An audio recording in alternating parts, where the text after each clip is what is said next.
The racket-tailed hummingbird is about the size of your thumb. It takes a lot of energy to look this graceful. That means it's living in a perpetual state of near starvation. In fact, its metabolism is so fast, it needs to fuel up on nectar over 1,000 times a day. It can't stop feeding for a moment. All day is a race against time.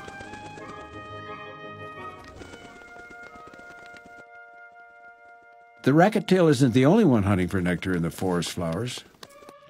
Bees are too, and they don't like to share. A single bee sting close to the bird's heart could be fatal.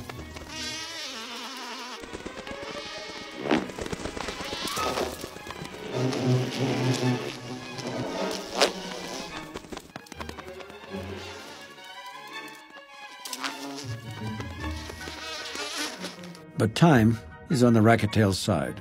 Rain is about to intervene.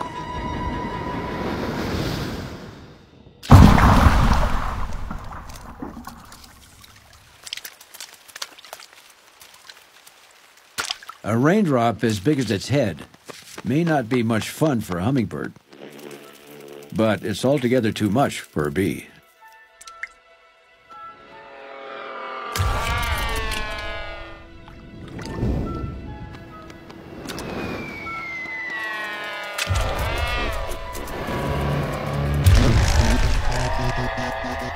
The race to eat continues.